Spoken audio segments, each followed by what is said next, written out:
O segredo para receber as promessas de Deus. Tem muita gente com a alma cansada, esperando por algo que parece nunca chegar. Oram, acreditam, jejuam, mas no fundo carregam uma dúvida que corrói em silêncio. Será que Deus realmente vai cumprir o que prometeu para mim? O que quase ninguém fala é que há um segredo, um caminho pouco trilhado, que separa quem apenas ouve promessas daqueles que vivem o cumprimento delas. E esse segredo não está escondido em rituais nem em fórmulas humanas, mas está acessível a quem decide ir além da superficialidade da fé emocional. Ao longo deste vídeo, você vai descobrir verdades que talvez ninguém nunca te explicou e que podem mudar radicalmente a forma como você espera em Deus. Vamos desmontar ilusões, confrontar enganos comuns e revelar princípios espirituais profundos que ativam o cumprimento das promessas do céu aqui na terra. Não é sobre mágica, é sobre maturidade. Não é sobre merecer, é sobre posicionamento. E quando você entender isso, vai perceber que Deus nunca deixou de trabalhar.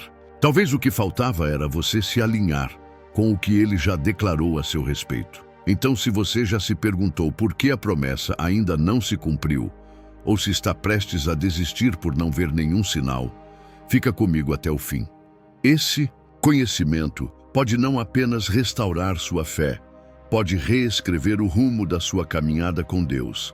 Mas antes de começar, aproveita para se inscrever no canal, deixar o seu like e comentar de onde você está assistindo.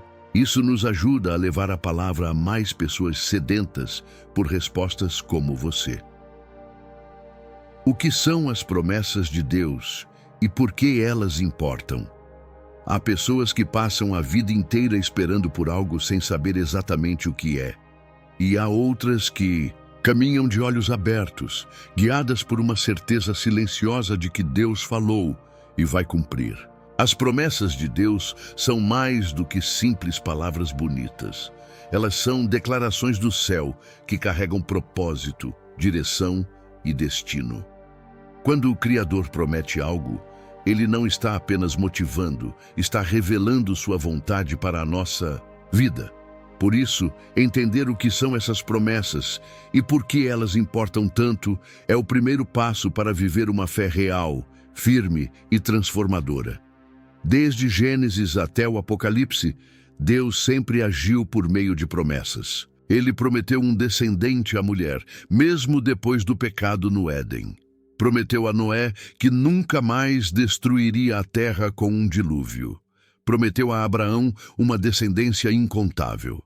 Em cada caso, a promessa não era um capricho divino, mas um convite para caminhar em aliança com Ele. E esse convite continua vivo, se estendendo até hoje. Promessas são pontes entre o agora e o que ainda será. São como sementes que, se regadas com fé e obediência, florescem no tempo certo.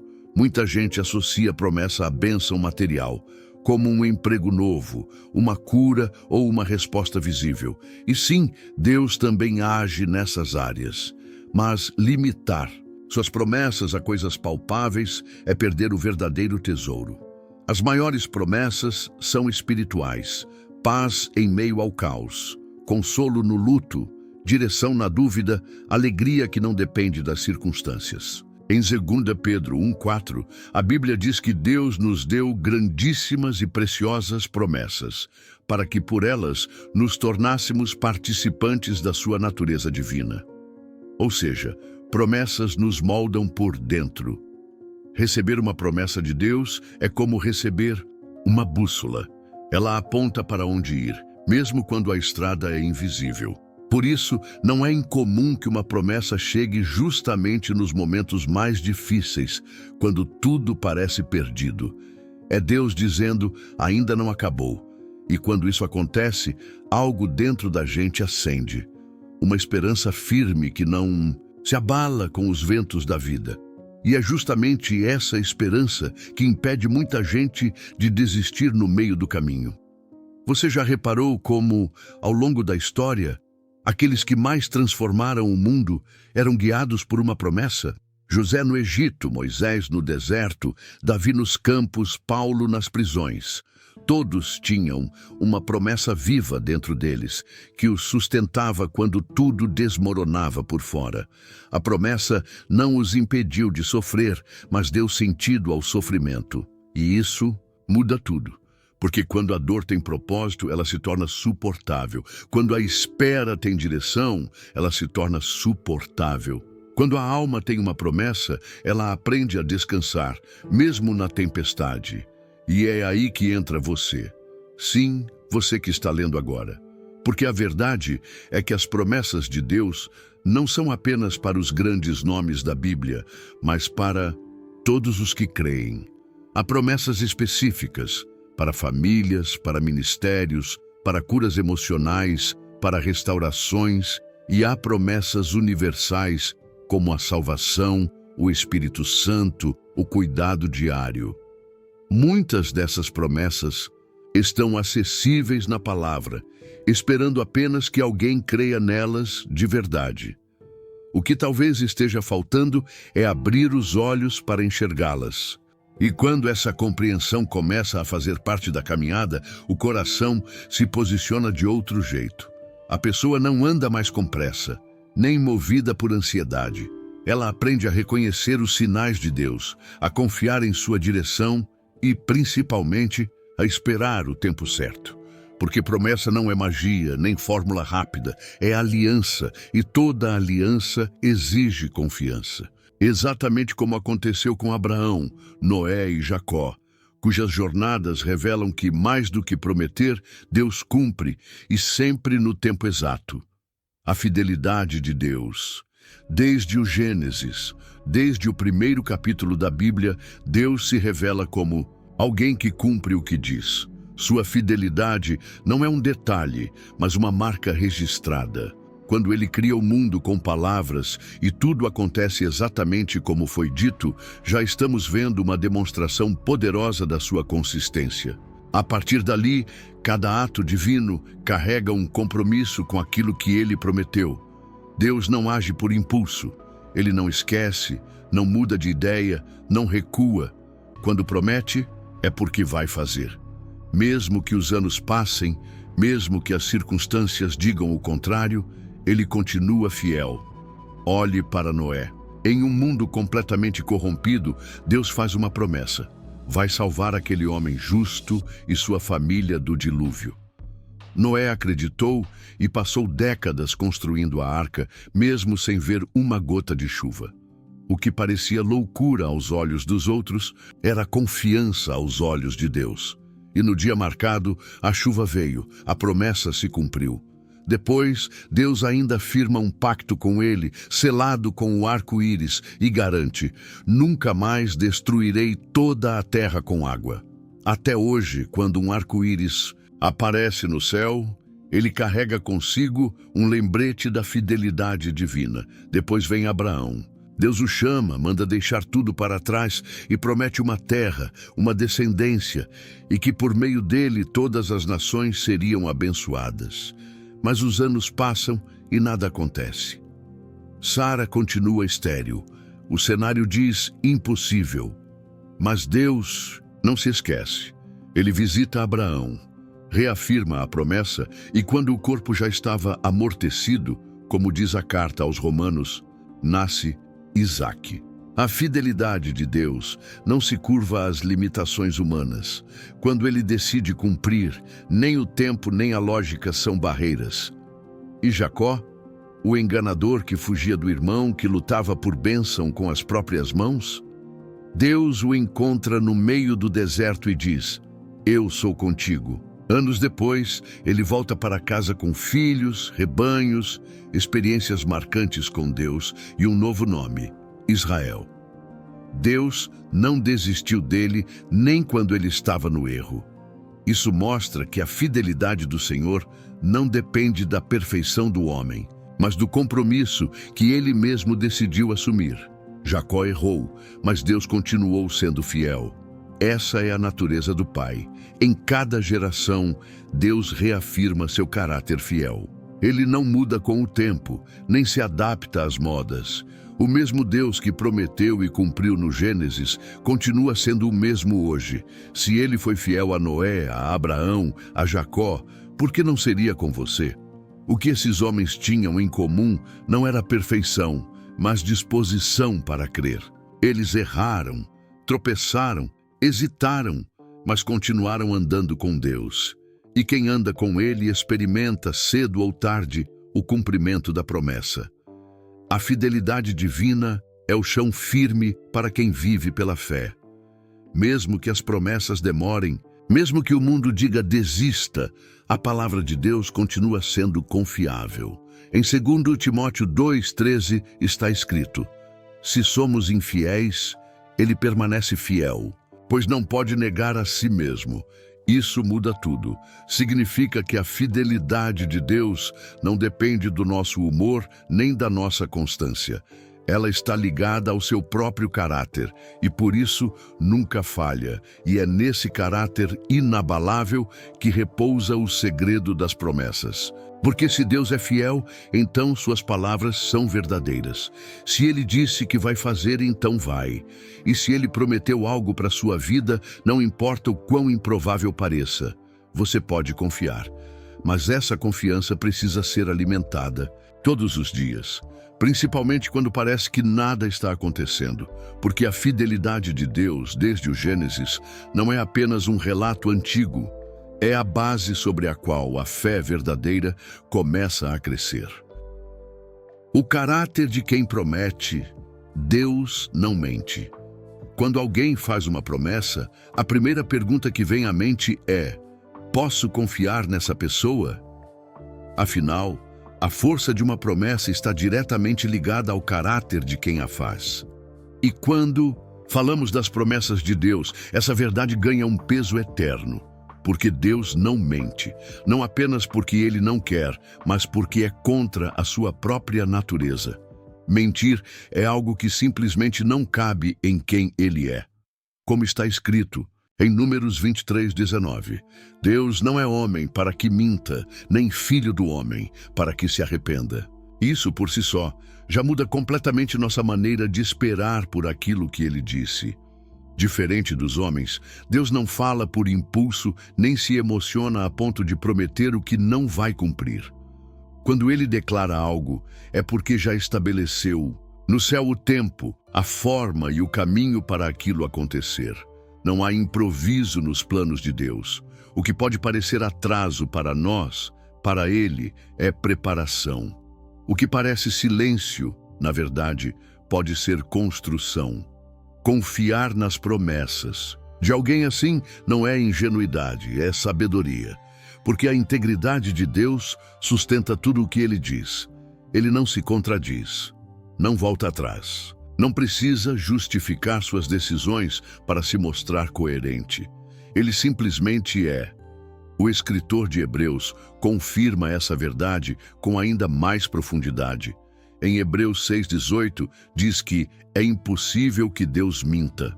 Olha que forte. Não é só que Deus não mente, é que Ele não pode mentir. Isso significa que toda a palavra dele carrega a mesma essência da sua santidade. Quando Ele promete paz, é porque a paz já está disponível. Quando Ele promete socorro, é porque já se moveu em favor daquele que clama. Isso tira o peso do nosso coração. Não estamos esperando por alguém que pode mudar de ideia. Estamos esperando por um Pai que já decidiu nos abençoar. A grande dificuldade de muitos está em comparar Deus com figuras humanas. Um pai que prometeu e não cumpriu, um chefe que enganou, uma amizade que traiu. Isso cria um filtro de desconfiança, mas Deus não tem sombra de variação. Ele é o mesmo ontem, hoje e eternamente, e isso é libertador. Porque quando você entende o caráter de quem promete, você para de viver refém das circunstâncias. Começa a descansar. A fé não se baseia mais no que sente, mas em quem confia. É como uma criança que salta nos braços do pai. Ela não faz cálculos, não avalia o chão. Ela simplesmente pula, porque conhece o pai que a segura. Assim deve ser nossa entrega às promessas de Deus. Quando conhecemos quem Ele é, começamos a descansar na certeza de que Ele cuida. E uma boa forma de fortalecer essa confiança é se aproximar mais dele, através da leitura bíblica diária, da oração sincera, da comunhão com pessoas que compartilham a mesma fé. Essas práticas não forçam Deus a agir, mas afinam o nosso coração para ouvir sua voz com mais clareza. Um exercício prático para hoje seria listar 3 promessas bíblicas que Deus já fez e que ainda são válidas para você. Por exemplo, não te deixarei, nem te desampararei. Josué 1:5. Todas as coisas cooperam para o bem daqueles que amam a Deus. Romanos 8:28. E pedi e dar-se-vos-á. Mateus 7:7. Escreva essas promessas, coloque num lugar visível e declare-as em voz alta todos os dias. Isso vai treinar a sua mente e o seu coração a crer mais no caráter daquele que promete. Porque no fim das contas, tudo gira em torno disso. Confiar. E não há confiança verdadeira sem conhecer a essência de quem fala. Quanto mais você conhece Deus, mais você percebe que não há mentira, nem falha, nem inconstância nele. E essa percepção é o que abre caminho para um entendimento mais profundo sobre o tipo de promessa que ele faz. Algumas dependem apenas dele, outras de uma resposta do nosso coração. Promessas condicionais e incondicionais. Nem toda promessa de Deus funciona da mesma forma. Algumas dependem unicamente dele, outras, porém, exigem uma resposta do homem. Saber diferenciar isso é essencial para quem deseja viver o cumprimento das promessas. As promessas incondicionais são aquelas que Deus cumpre independente da postura humana. Como o arco-íris após o dilúvio, um sinal de que ele nunca mais destruiria toda a terra com água. Já as promessas condicionais vêm acompanhadas de um "se". Por exemplo, se ouvires atentamente a voz do Senhor, todas estas bênçãos virão sobre ti. Deuteronômio 28, 1-2. Ou seja, há uma contrapartida que precisa ser respeitada. Muita frustração espiritual nasce da falta dessa compreensão. Pessoas vivem como querem, ignoram princípios, mas esperam colher as bênçãos prometidas. E quando não acontece, acham que Deus falhou, mas não é isso. Deus continua fiel. Só que há promessas que estão ligadas à obediência, ao posicionamento e à persistência. Elas são como portas que só se abrem com a chave certa. E essa chave, quase sempre, é a fidelidade no secreto, a constância no relacionamento com Ele. Esperar um milagre sem alinhar o coração com a vontade de Deus é como plantar sementes e não regar. Um exemplo prático está em Josué 1:8, onde Deus promete prosperidade e sucesso, mas condiciona isso à meditação contínua na palavra. Ou seja, a promessa está ali, mas depende de ação, e isso não é para nos limitar, mas para nos envolver. Deus quer que participemos do processo. Ele quer nos amadurecer, não apenas nos abençoar. Quando entendemos isso, paramos de pedir de forma rasa e começamos a caminhar em aliança verdadeira. O foco deixa de ser o resultado e passa a ser a transformação que ocorre no percurso. As promessas incondicionais, por outro lado, são pura graça. Deus prometeu que o Messias viria, e veio, mesmo com a humanidade afundada em pecado. Ele prometeu que o sol se levantaria sobre bons e maus, e assim acontece até hoje. Ele prometeu que voltaria para buscar os seus, e essa promessa ainda está em contagem regressiva. Essas promessas são âncoras da nossa fé, pois nos mostram que há coisas que Deus fará independente da nossa capacidade de merecer. Elas nos lembram que a base de tudo é a misericórdia. Mas o fato de algumas promessas serem incondicionais não significa que podemos viver de qualquer forma. Pelo contrário, isso deveria gerar em nós gratidão e reverência. Saber que Deus age por graça e também por justiça nos equilibra. Ele é Pai amoroso, mas também é Senhor. Ele cumpre o que prometeu, mas não é obrigado a bancar decisões impensadas. Por isso, é sábio buscar discernimento. Ao receber uma promessa, vale se perguntar: essa promessa exige algo de mim? O que posso fazer para cooperar com o cumprimento dela? Um bom exemplo disso na prática é alguém que recebe uma promessa de restauração familiar. Pode ser que Deus já tenha determinado o final vitorioso, mas há um caminho até lá: perdão, diálogo, renúncia. Outro caso é o de quem sonha com uma nova porta profissional, mas precisa se preparar, estudar, desenvolver habilidades. Entender a condição da promessa é o que impede o coração de se frustrar e a alma de se desviar do propósito. Oração sem ação pode ser estagnação, mas fé com posicionamento gera movimento. E quando esse entendimento se torna claro, o coração amadurece. A pessoa começa a lidar com a espera de outro jeito. Ela não apenas aguarda, mas caminha. Não apenas crê, mas se posiciona. E é nesse lugar de maturidade que se aprende uma das lições mais profundas da jornada com Deus. O tempo da promessa faz parte do processo. E muitas vezes é nesse intervalo que o caráter é moldado para receber aquilo que foi prometido. A espera no tempo de Deus. Esperar é uma das experiências mais desafiadoras da vida cristã, porque, ao contrário do que muitos pensam, a promessa de Deus não vem com data marcada visível. E isso pode abalar quem ainda está aprendendo a confiar. No entanto, no tempo de espera nunca é tempo perdido. Pelo contrário, é nesse intervalo que o céu trabalha no invisível, preparando o cenário, alinhando corações e moldando o interior de quem crê. Deus não atrasa. Ele age no tempo certo, mesmo que esse certo não faça sentido para a nossa lógica.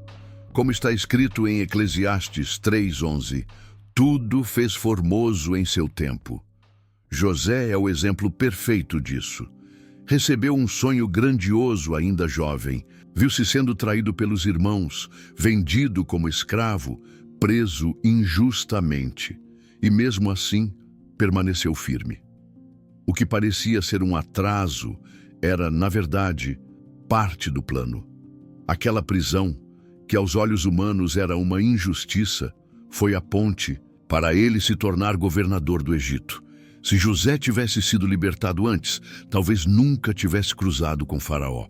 O tempo de espera foi, na verdade, o tempo do milagre sendo costurado em silêncio. Davi também foi ungido rei, enquanto ainda era apenas um pastor de ovelhas. Depois disso, enfrentou gigantes, fugiu de Saul, viveu em cavernas. Levou anos até que a coroa repousasse sobre sua cabeça. E mesmo assim, ele não perdeu a fé. Sabia que o mesmo Deus que prometeu era o Deus que estava no controle do tempo. Enquanto muitos teriam questionado, ele escolheu confiar.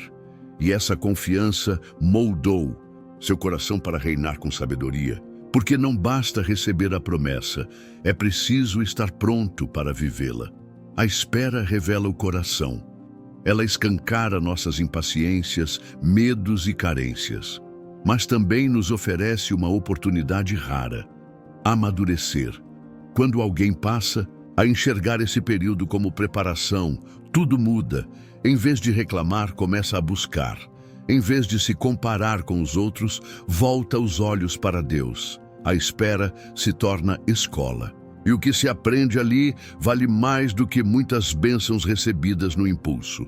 O ouro verdadeiro só é formado sob pressão. E o mesmo vale para o caráter. Aplicando isso à realidade de hoje, pense em quantas vezes a ansiedade te fez tomar decisões precipitadas. Um relacionamento começado cedo demais, um emprego aceito por medo, uma palavra dita sem direção. Quando entendemos o valor de esperar em Deus, ganhamos clareza para não sermos guiados pela urgência.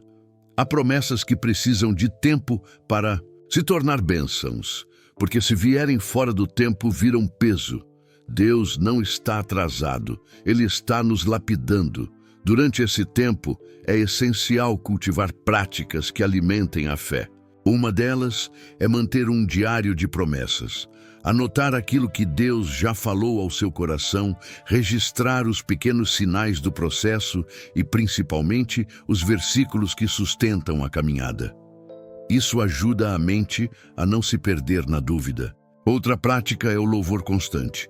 Louvar mesmo sem ver, agradecer mesmo sem receber. Porque o louvor alinha o coração com o céu e gera resistência contra o desânimo. E quando o tempo de Deus chega, tudo se encaixa de maneira tão perfeita que até os dias difíceis fazem sentido. O silêncio ganha voz, a espera ganha cor. A alma percebe que não foi esquecida, mas moldada. E esse entendimento abre espaço para outra dimensão essencial na jornada das promessas: a fé. Porque sem fé é impossível agradar a Deus. E também impossível esperar com esperança viva. O papel da fé no recebimento da promessa. Fé não é apenas um sentimento bonito, é uma postura de quem decidiu crer, mesmo sem ver. E quando o assunto são as promessas de Deus, a fé se torna o alicerce onde tudo se sustenta. Hebreus 11:1 define com clareza: ora, a fé é o firme fundamento das coisas que se esperam e a prova das coisas que se não veem. Isso significa que a fé é como uma semente invisível que cresce antes mesmo de aparecer. Quem vive pela fé começa a enxergar com os olhos do Espírito aquilo que ainda não chegou no mundo físico, mas já foi declarado no céu. É por isso que muitos desistem antes de ver a promessa se cumprir, porque esperam sentir, esperam ver resultados rápidos, sinais tangíveis. Mas a fé não depende do que os olhos veem, e sim do que o coração conhece de Deus. Fé é confiar no caráter do Pai, mesmo quando tudo diz o contrário. Foi essa fé que fez Abraão crer que seria pai de nações, mesmo com o corpo já envelhecido. Foi essa fé que fez a mulher do fluxo de sangue tocar em Jesus, mesmo sem garantia alguma. Fé é risco santo. É um passo no escuro, com a certeza de que Deus está no comando. Mas essa fé não nasce do nada, ela é alimentada e, como qualquer músculo, precisa ser exercitada. Uma forma prática de fortalecer a fé é mergulhar na palavra. Ler sobre os feitos de Deus, relembrar os milagres, estudar os salmos e as cartas. Cada versículo se torna combustível para continuar crendo. Outra prática essencial é ouvir testemunhos reais. Histórias de pessoas que venceram, que esperaram e viram a promessa se cumprir. Isso ativa a esperança e mostra que o mesmo Deus que fez por um pode fazer por você. E não se trata de uma fé perfeita. A Bíblia mostra pessoas que duvidaram, que vacilaram, mas que mesmo assim não foram rejeitadas. O pai do menino endemoniado disse a Jesus: "Eu creio, ajuda a minha incredulidade." Marcos 9:24. E Jesus atendeu. Deus não está exigindo que você seja uma fortaleza o tempo todo, mas está esperando que você confie o suficiente para não desistir. Fé não é ausência de medo, é seguir mesmo com medo. É levantar a cabeça todos os dias e declarar: ainda que não haja fruto na videira, eu me alegrarei no Senhor. Abacuque 3:17 e 18. Muitas vezes, a fé se revela nas pequenas decisões, como continuar orando quando tudo parece igual, como amar quem te feriu, como dar passos sem garantias. É ali que a promessa vai sendo gerada, como uma criança crescendo no ventre, invisível por fora, mas viva por dentro. Cada ato de fé é um tijolo colocado no caminho do cumprimento. Por isso, nunca subestime os dias em que você apenas sobrevive com fé. São nesses dias que o céu trabalha em silêncio. Se você sente que sua fé está fraca, uma dica prática é declarar em voz alta versículo-chave todos os dias. Escolha textos como Hebreus 11:6, Romanos 10:17, Salmo 27:13. Diga para si mesmo: eu creio nas promessas de Deus para a minha vida. Faça disso um hábito, porque a fé vem pelo ouvir, e isso inclui ouvir sua própria boca falando a verdade. Alimente sua fé como quem cuida de uma planta. Regue com a palavra, proteja com oração e exponha a luz da presença de Deus. E quando a fé se torna estilo de vida, a pessoa deixa de oscilar tanto com as circunstâncias. Ela não precisa mais de garantias humanas, nem de aprovações externas. Ela sabe que se Deus falou, vai acontecer. Não importa se demora, não importa se o cenário parece contrário. A fé sustenta, a fé fortalece, a fé prepara. E é justamente essa fé que conduz à próxima chave no processo de recebimento da promessa, a obediência. Obediência, a porta que se abre para o cumprimento. Fé sem obediência é como um barco sem leme, até flutua, mas não chega a lugar nenhum. Obedecer é mais do que cumprir ordens, é uma resposta prática à confiança em Deus. Quando uma pessoa obedece, ela está dizendo com atitudes o que diz com palavras: eu creio. E é exatamente esse tipo de obediência que abre portas para o cumprimento das promessas. Não basta apenas saber o que Deus disse. É preciso alinhar o coração e os passos com aquilo que foi revelado. Obediência é quando a teoria vira prática, mesmo que o cenário não favoreça. Na Bíblia, vemos exemplos poderosos disso. Abraão, ao ser chamado para sair de sua terra, foi sem saber para onde ia. Isso é obediência radical. Pedro, ao ser desafiado por Jesus a lançar as redes depois de uma noite sem peixe, fez o que foi mandado e colheu milagres. A mulher viúva, que só tinha um pouco de azeite, obedeceu à palavra do profeta Eliseu e viu sua provisão se multiplicar. Ou seja, a obediência não exige que você entenda tudo, mas que confie o bastante para seguir. E geralmente é no passo de obediência que o milagre acontece. Muitas promessas estão de pé, prontas para se cumprir, mas esbarram na desobediência silenciosa. Aquela instrução que Deus já deu: perdoar alguém, deixar um vício, mudar de ambiente, ser mais generoso, e que foi ignorada. Obediência parcial é desobediência disfarçada. E esse tipo de atitude atrasa processos, porque Deus se move na verdade. Ele não se deixa manipular por discursos bonitos, mas se agrada de corações sinceros e mãos dispostas. Quando o coração está rendido, os pés andam na direção certa. A obediência também precisa ser constante. Não é sobre obedecer só quando está tudo bem ou quando se sente vontade. Obedecer é permanecer fiel mesmo no silêncio, mesmo na escassez, mesmo na dor.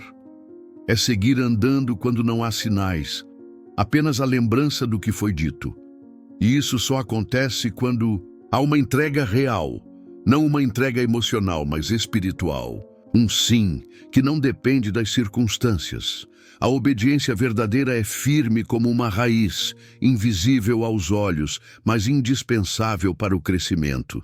Se quiser aplicar isso de forma prática, uma boa ideia é fazer uma oração específica, pedindo que o Espírito Santo revele áreas onde você ainda não tem obedecido.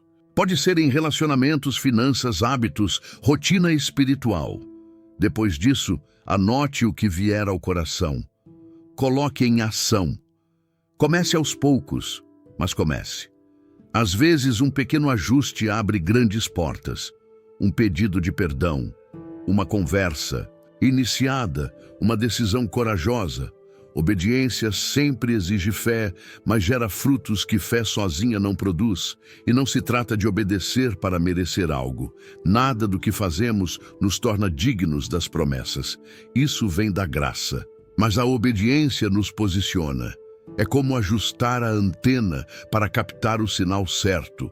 Quem obedece está no canal onde Deus transmite suas bênçãos. E quanto mais o coração se acostuma a ouvir e seguir a direção de Deus, mais sensível ele fica às próximas instruções. Obediência gera intimidade e intimidade gera revelação. A caminhada se torna mais clara, o caminho mais leve e a promessa mais próxima. Porque, muitas vezes, a promessa não está longe. Quem está distante é a pessoa que se afastou da rota. E voltar para a rota exige humildade. É olhar para dentro e reconhecer onde foi que os passos se desviaram. Mas a boa notícia é que Deus nunca cancela um chamado por causa de um erro. Ele espera, Ele restaura, Ele convida de novo. E esse convite constante nos leva a um dos maiores desafios da jornada da promessa: lidar com a luta entre a vontade de Deus e a nossa própria. A luta interna. Vontade de Deus versus vontade própria. Em algum momento da caminhada, todos enfrentam esse dilema: seguir a vontade de Deus ou insistir nos próprios planos. Essa luta silenciosa é travada no íntimo, onde ninguém vê, mas onde tudo se decide. O coração humano, por natureza, tende a buscar o caminho mais rápido, mais cômodo, mais favorável ao ego. Mas Deus, em sua sabedoria, propõe um caminho melhor, que nem sempre é o mais fácil. A promessa de Deus está ali, firme, mas a forma como ela será vivida depende de quem está disposto a abrir mão do controle e dizer de verdade: seja feita a tua vontade. Um exemplo clássico dessa tensão está na história de Sara e Abraão. Deus prometeu um filho, mas com o passar dos anos e a demora aparente, Sara propôs a Abraão que se deitasse com sua serva Agar, e assim nasceu Ismael. A intenção era ajudar a promessa a se cumprir. Mas essa atitude gerou conflito, dor e separação. Porque quando tentamos fazer do nosso jeito o que foi prometido do jeito de Deus, o resultado sempre sai caro. O plano de Deus era Isaque, o filho da promessa, não Ismael, fruto da pressa humana. Essa luta entre vontades continua até hoje. Quantas vezes Deus pede algo simples: espere, perdoe, desista disso, e o coração diz: mas eu quero agora. Ele não merece meu perdão. Isso me faz bem. É aí que a maturidade espiritual começa a se formar, no momento em que a vontade pessoal se curva à direção do céu. Jesus, no Getsêmani, deixou o maior exemplo disso. Pai, se possível, afasta de mim este cálice. Contudo, não seja como eu quero, mas como tu queres. Obedecer quando dói é o que define quem realmente confia. Um bom exercício para enfrentar essa batalha interna é perguntar: esse desejo que eu tenho me aproxima de Deus ou me afasta dele? A vontade de Deus nunca gera confusão, nunca leva à culpa, nunca quebra princípios. Pode até contrariar expectativas, mas sempre conduz à paz. Por isso, antes de qualquer decisão, vale dobrar os joelhos, silenciar a alma e buscar discernimento. Muitas promessas se perdem não porque Deus desistiu, mas porque o homem insistiu em tomar o volante antes da hora. E quando a vontade própria é colocada de lado, algo profundo acontece. A pessoa experimenta leveza, porque carregar o peso de um caminho escolhido por impulso é cansativo. Já andar na vontade de Deus pode até ser desafiador, mas carrega segurança. Há um descanso invisível em saber que não está mais lutando contra a maré divina. Está fluindo com ela. E essa entrega abre os olhos para perceber como até os nãos de Deus foram proteção. Talvez você esteja justamente nesse ponto. Deus prometeu, mas nada se encaixa. Os caminhos que pareciam certos estão bloqueados. E tudo em você quer fazer acontecer com as próprias mãos. Mas antes de agir, pare e escute. Pode ser que o céu esteja esperando apenas um sim rendido da sua parte. Algo como: Senhor, eu não entendo, mas confio. Essa frase simples tem poder para virar a chave do céu. Porque Deus age quando reconhece um coração quebrantado e moldável. E é nesse terreno fértil da rendição que uma nova etapa começa. Uma etapa onde, mesmo quando tudo parece calado, o coração aprende a permanecer firme. Porque se a vontade dele é boa, perfeita e agradável, como diz Romanos 12:2, então o que ele tem é melhor do que qualquer coisa que você possa imaginar. E é justamente nesse ponto que surge uma nova escola, a do silêncio divino, onde Deus ensina sem dizer uma palavra. Quando Deus silencia, testando o coração. O silêncio de Deus é uma das fases mais enigmáticas da jornada espiritual. É quando o céu parece emudecer, as orações parecem ecoar no vazio e a alma se pergunta: será que Deus me esqueceu? Mas não, ele não esqueceu. O silêncio não é ausência, é linguagem. Deus também fala quando cala. E muitas vezes é nesse silêncio que ele mais testa o coração. Porque o silêncio revela o que o barulho esconde, as intenções reais, os apegos ocultos, a profundidade da fé. Quando tudo está quieto, os ouvidos espirituais se aguçam e o coração é revelado. Jó é talvez o maior exemplo disso. Um homem íntegro, temente a Deus, que de repente perde tudo, filhos, bens, saúde, e no meio do caos encontra o silêncio divino. Ele clama, pergunta, lamenta, mas Deus não responde. Só depois de todo o processo de dor, indignação e questionamento, o Senhor fala. E quando fala, muda tudo. O silêncio foi parte da pedagogia. Foi o terreno onde Jó descobriu que a fé verdadeira não depende de explicações, mas de confiança. Ele declarou: ainda que ele me mate, nele esperarei. Jó 13:15. O profeta Abacuque também viveu essa experiência. Ao ver a injustiça tomando conta da terra, ele questionou Deus: até quando, Senhor, clamarei eu e tu não me escutarás? Abacuque 1:2. A angústia do silêncio é real. Mas mesmo assim, Abacuque decidiu subir à torre de vigia e esperar para ver o que Deus lhe diria. E Deus respondeu. Sempre responde, só que nem sempre no tempo ou na forma que esperamos. Porque, enquanto estamos querendo alívio, Deus está forjando resistência.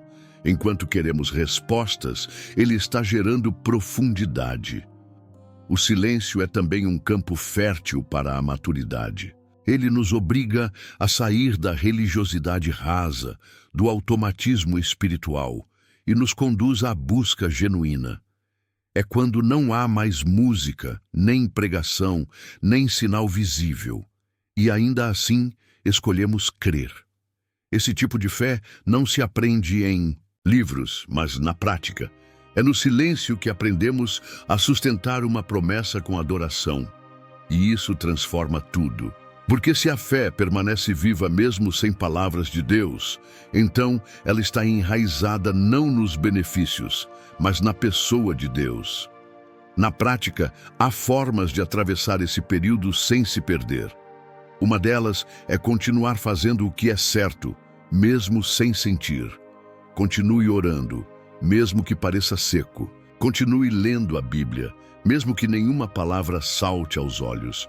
Continue servindo, mesmo que ninguém perceba. Essa fidelidade no escuro prepara o coração para reconhecer o som do céu quando ele voltar a ecoar. E acredite, quando Deus quebra o silêncio, é sempre para mover algo grande.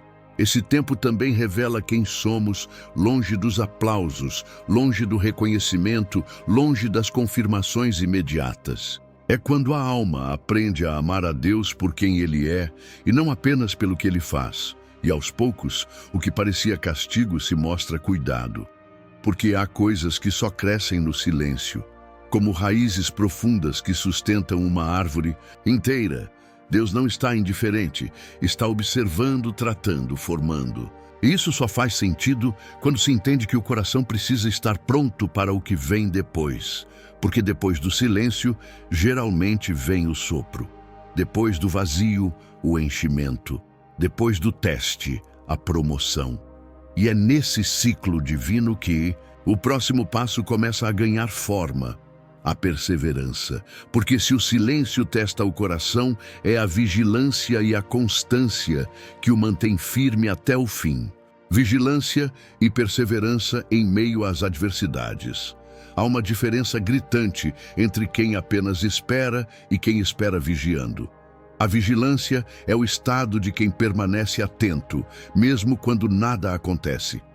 Já a perseverança é a força que empurra a alma para frente quando tudo tenta paralisá-la.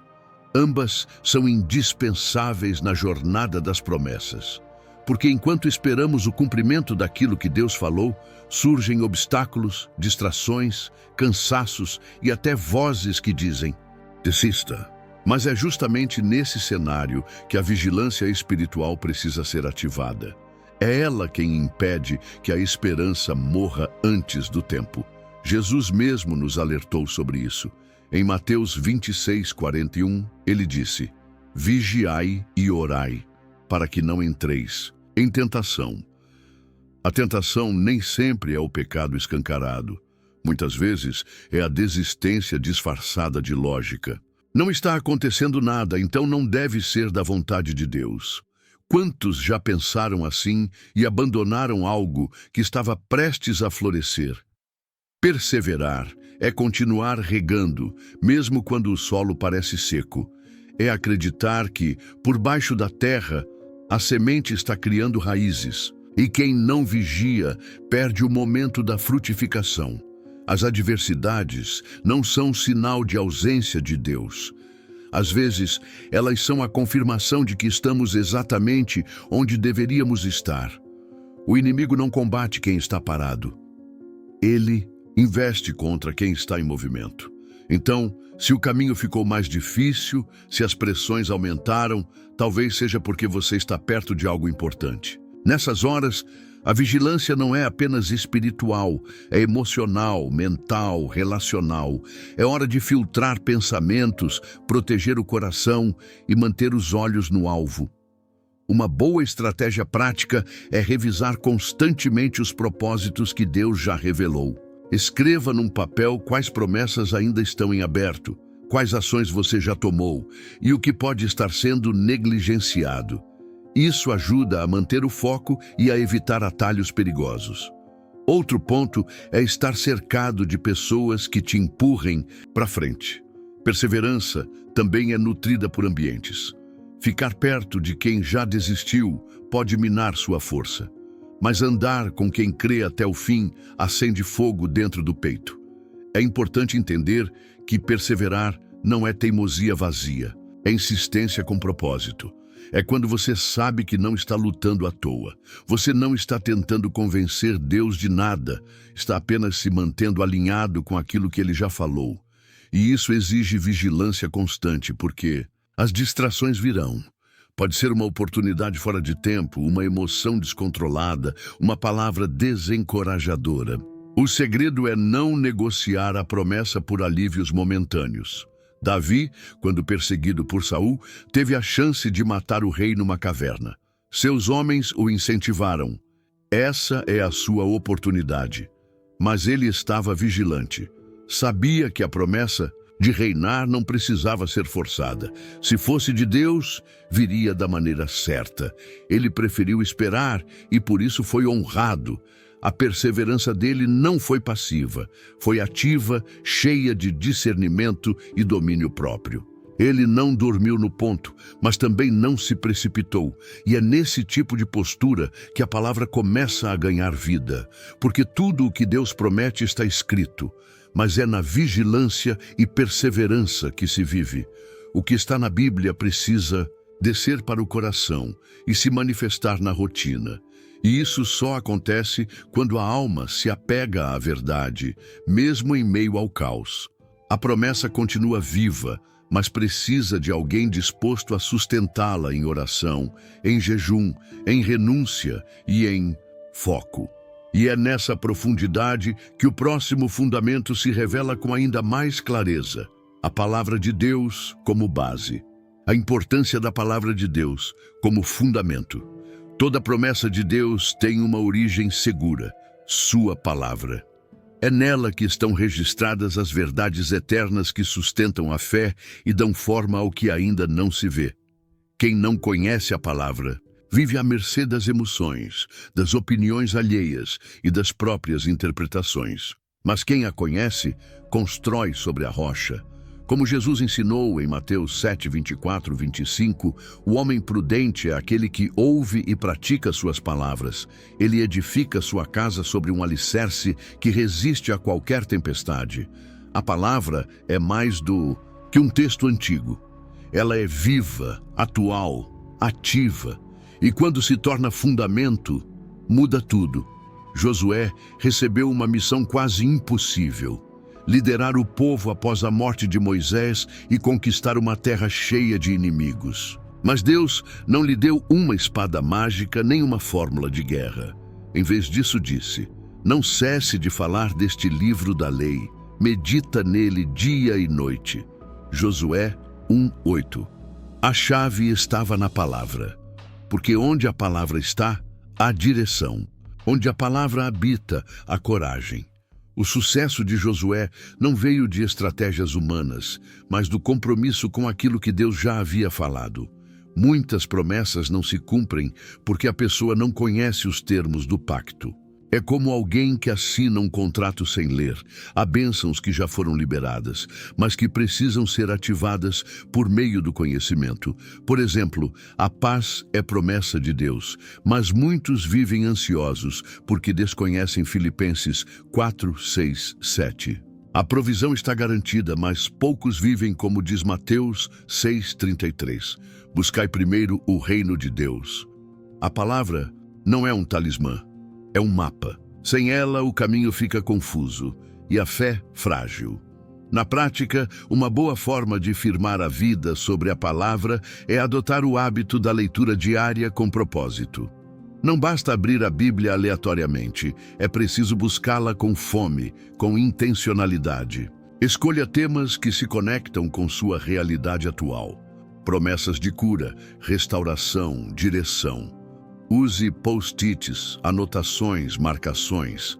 Crie uma Bíblia que te conversa de volta. Meditar é mais do que ler. É refletir, aplicar, mastigar. A verdade, até que ela faça parte de você. É assim que a promessa deixa de ser teórica e passa a ser vivida. Outro ponto importante é declarar a palavra. Há poder em falar o que Deus já disse. Quando você declara, sua mente se alinha, sua atmosfera muda, sua fé se fortalece. Jesus mesmo usou a palavra contra o diabo no deserto. Ele não respondeu com opinião, mas com está escrito. E isso é um modelo para nós.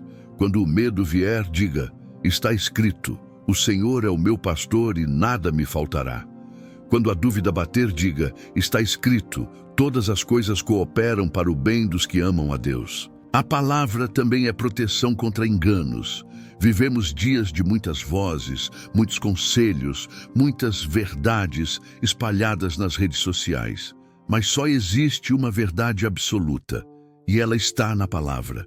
Quem não a conhece acaba sendo manipulado por frases bonitas que não têm fundamento espiritual. Quem conhece, discerne o falso do verdadeiro, o superficial do profundo, o emocional do espiritual.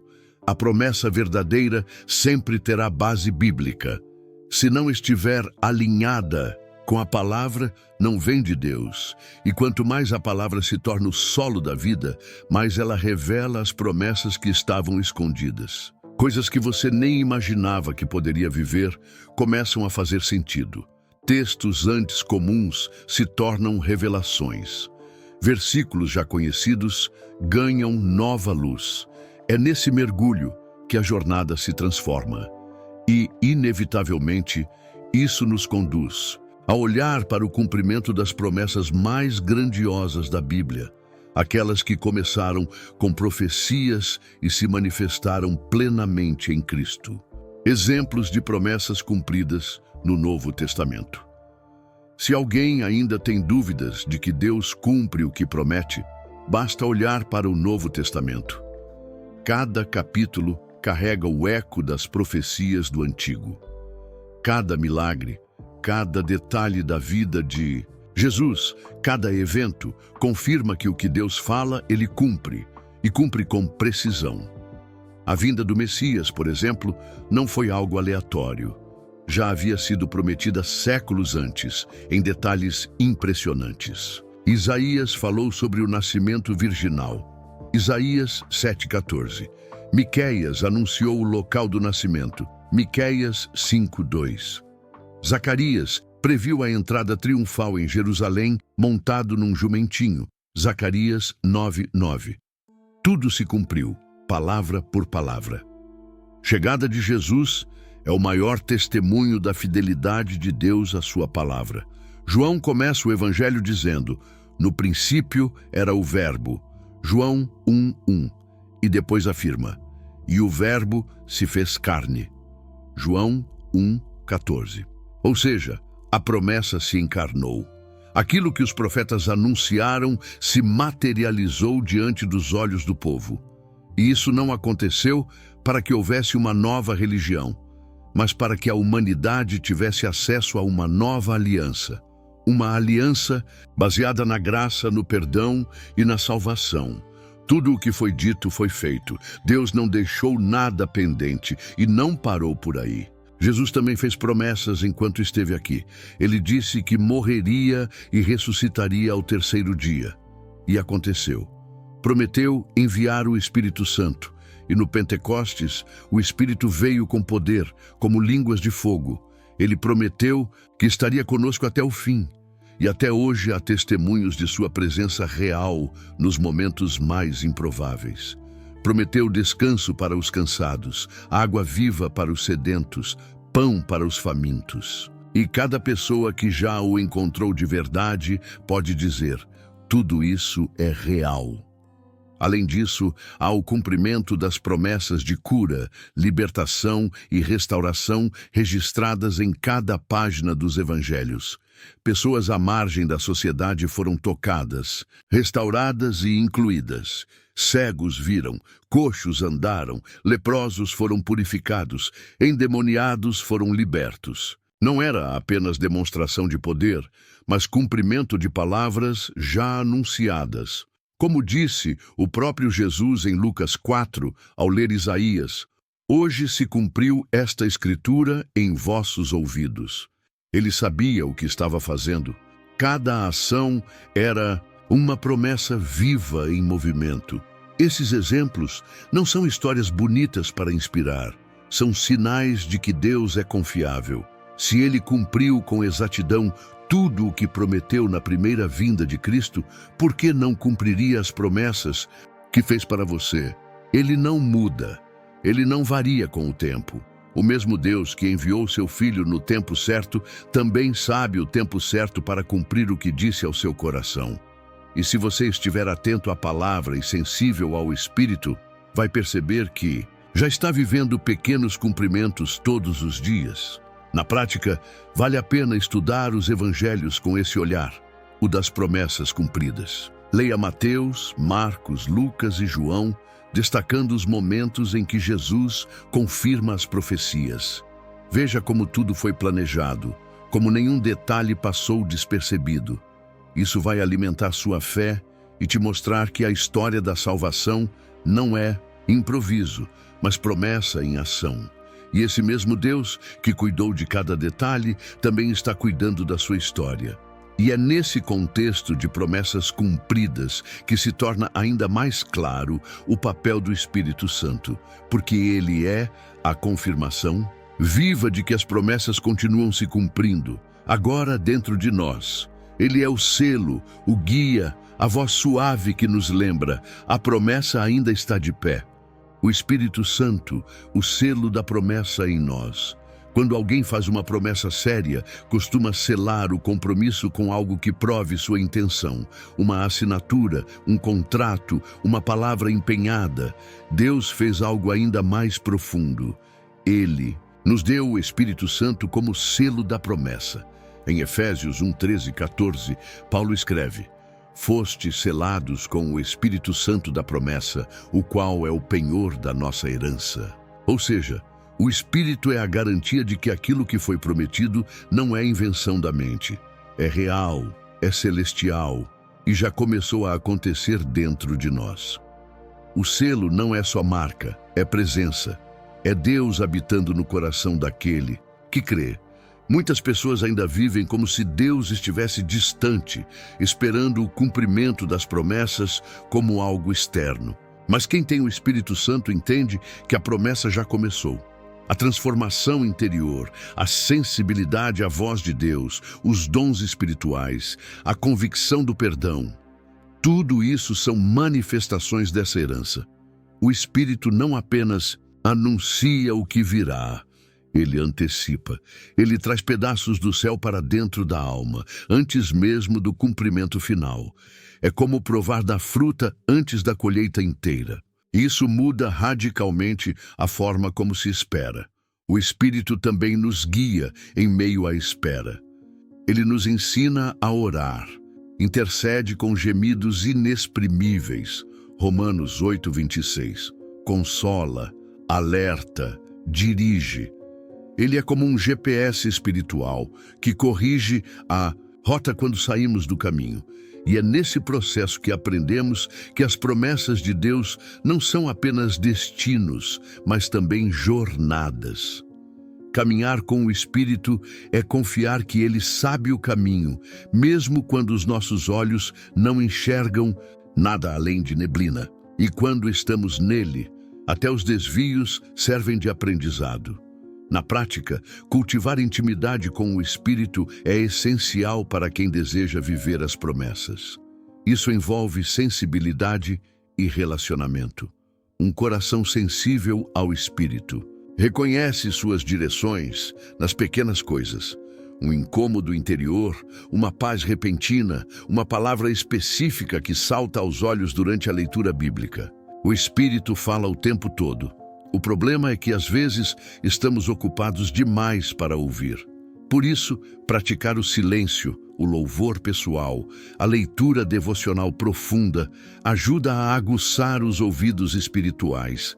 É Ele também quem nos fortalece quando a alma quer desistir. Quando as promessas parecem distantes, é o Espírito quem sopra esperança renovada. Quantas vezes você já sentiu um renovo no meio do desânimo, mesmo sem saber explicar?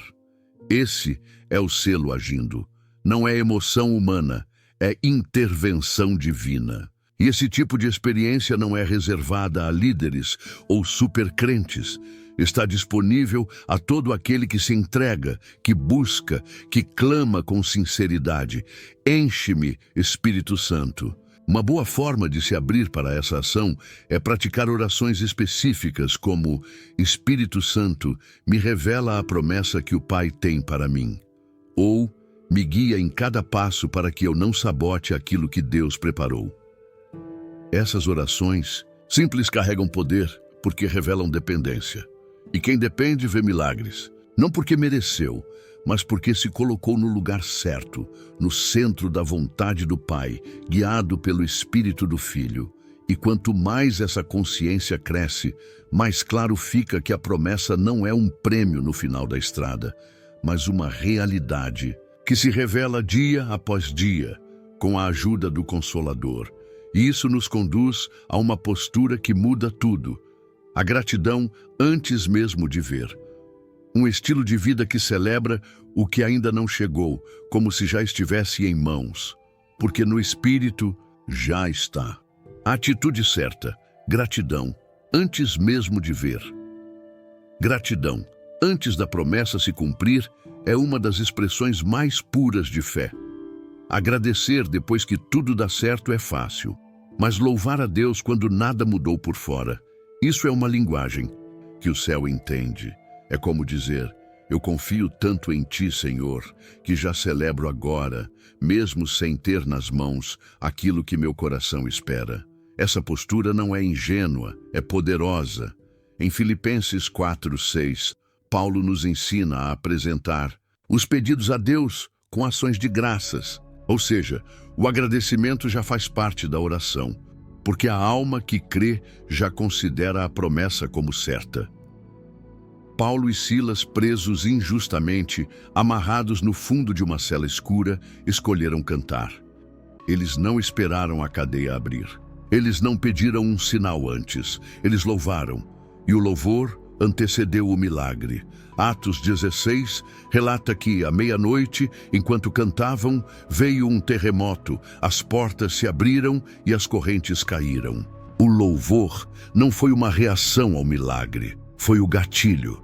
E isso nos ensina algo profundo. A atitude com que esperamos define a atmosfera que carregamos. Uma alma agradecida muda ambientes. A gratidão também protege o coração da amargura. Esperar com o coração murmurando transforma a promessa em fardo. Já esperar com gratidão transforma o tempo em adoração. Mesmo quando o corpo está cansado, quando o cenário ainda é incerto, a gratidão limpa os olhos da alma e permite enxergar o que Deus já está fazendo. Porque a verdade é que, mesmo antes do milagre visível, o agir de Deus já começou. Ele trabalha no invisível, nas conexões, no preparo, e o coração grato consegue perceber isso. Na prática, uma boa forma de desenvolver essa atitude é criar o hábito de agradecer por pelo menos 3 coisas todos os dias, mesmo que sejam simples: o ar, o pão, a força para recomeçar. Em dias difíceis, pode ser que você precise buscar mais fundo, mas vale o esforço. E nos momentos em que o coração se fecha, declare a palavra em voz alta. Salmo 103 é um bom exemplo. Bendize, ó minha alma, ao Senhor, e não te esqueças de nenhum de seus benefícios. Gratidão se ensina ao coração com repetição. Gratidão também é um antídoto contra a comparação. Quando olhamos demais para a vida dos outros, esquecemos de tudo que já temos.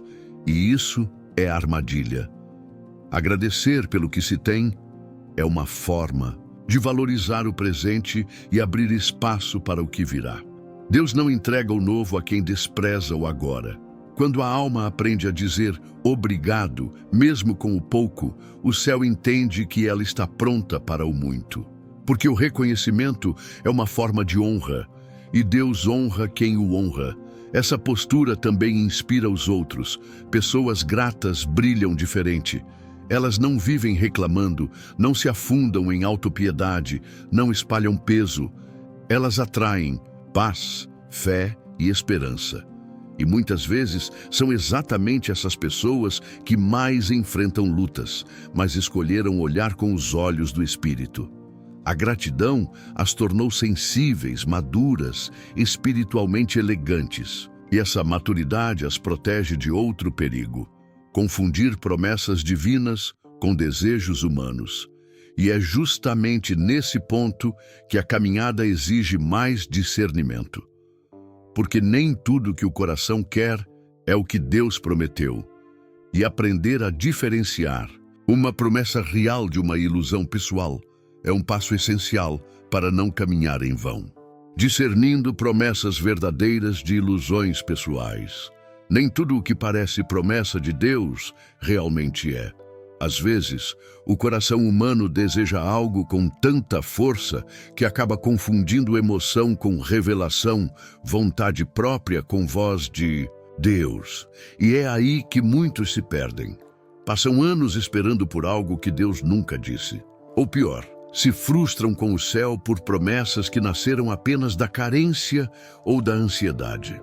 Por isso, discernir entre o que Deus prometeu e o que a alma fabricou é um dos passos mais importantes da caminhada espiritual. O próprio profeta Jeremias alertou: enganoso é o coração, mais do que todas as coisas. Jeremias 17:9. Uma forma prática de discernir é confrontar aquilo que se diz ter recebido com a palavra. Deus nunca promete algo que vá contra os princípios bíblicos. Por exemplo, alguém pode acreditar que Deus prometeu uma união amorosa com uma pessoa casada. Isso jamais viria do Senhor. Ou então, pensar que Deus o está chamando para uma missão que o afaste completamente da comunhão com os irmãos ou da família, também não condiz com o caráter dele. Toda promessa divina carrega santidade, propósito e paz. Pode até desafiar, mas nunca contradiz a verdade revelada. Outro sinal importante é a paz interior. Quando a promessa vem de Deus, mesmo que envolva luta ou espera, há uma paz que acompanha, um descanso silencioso na alma. Não é a ausência de dúvidas, mas uma firmeza interna que sustenta. Já a ilusão pessoal gera ansiedade, inquietação, cobrança. Parece que precisa acontecer agora, senão tudo perde o sentido. E Deus não trabalha sob pressão humana. Ele age no tempo perfeito com calma e soberania.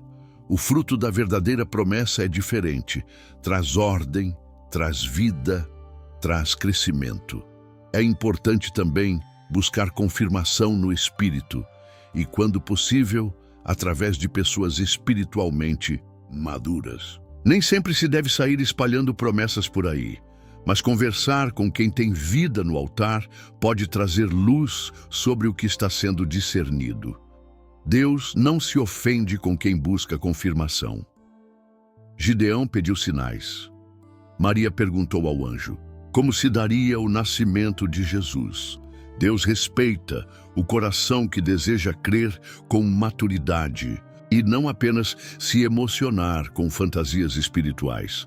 Na vida prática, isso pode se traduzir em atitudes como esperar antes de tomar decisões grandes, fazer jejuns específicos pedindo direção ou escrever as supostas promessas e esperar pelo testemunho do Espírito.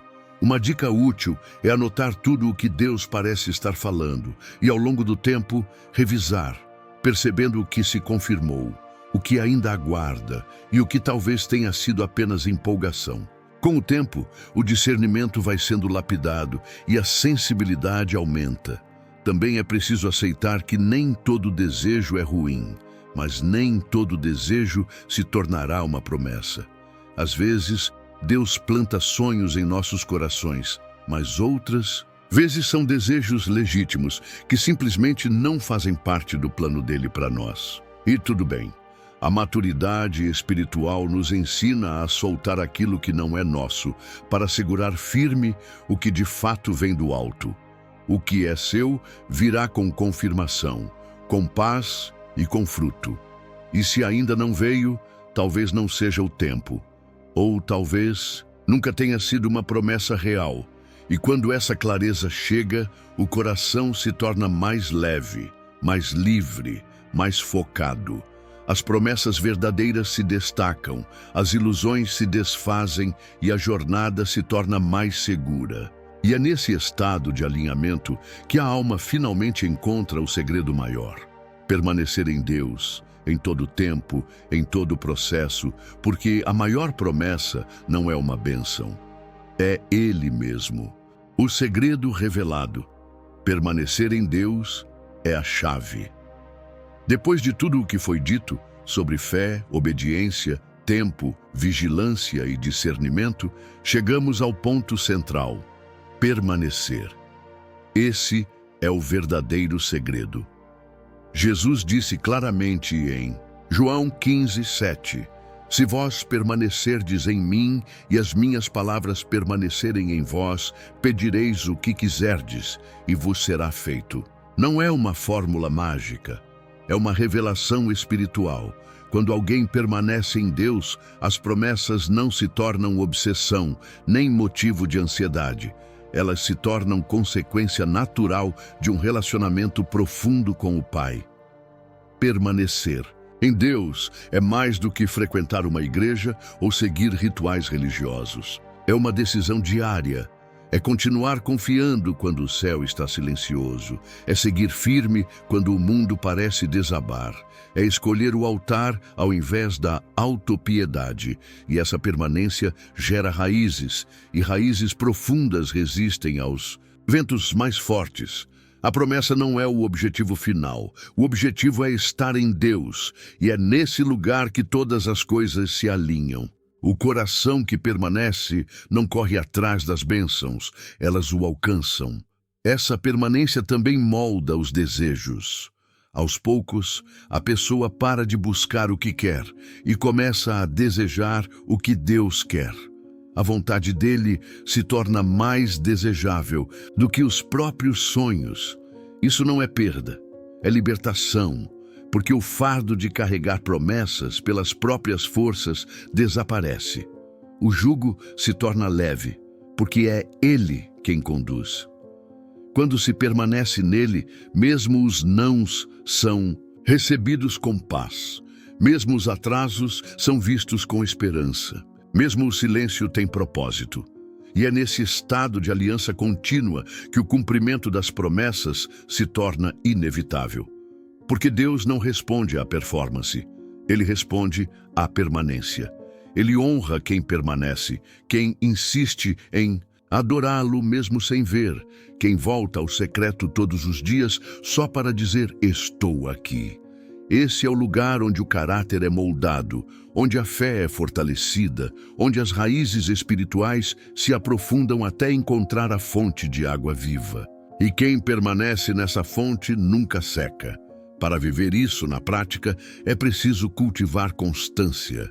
Isso inclui um tempo fixo diário com Deus, leitura bíblica com profundidade, vida de oração, jejum com propósito, serviço aos outros e vigilância contra distrações.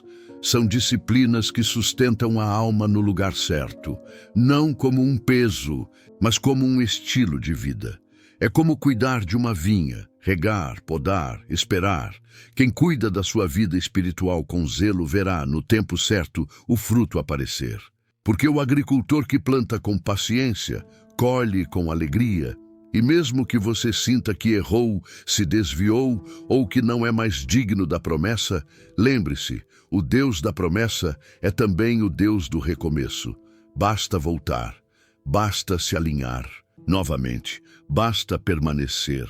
É aí que está a força, é aí que está o segredo, porque mais do que te dar uma bênção, Deus quer formar em você um filho que confia, uma filha que persevera, um coração que se rende, e a maior de todas, as promessas é esta: estarei convosco todos os dias até a consumação dos séculos. Mateus 28:20.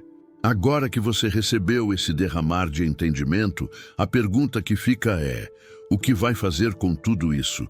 Vai continuar vivendo como se fosse apenas mais uma promessa pendurada no tempo? Ou vai aplicar cada princípio e ver a sua história, virar testemunho vivo do poder de Deus? Porque a verdade é que as promessas do Senhor não são palavras soltas ao vento, são destinos traçados no céu, esperando por corações que permaneçam firmes até o fim. Será que você está disposto a rever sua postura, corrigir suas rotas e entrar no centro da vontade de Deus? Está pronto para abrir mão do controle, da pressa, dos atalhos e finalmente se alinhar com o tempo e o jeito de Deus? Talvez o que faltava não era fé, mas entendimento. E agora que você recebeu, é hora de agir.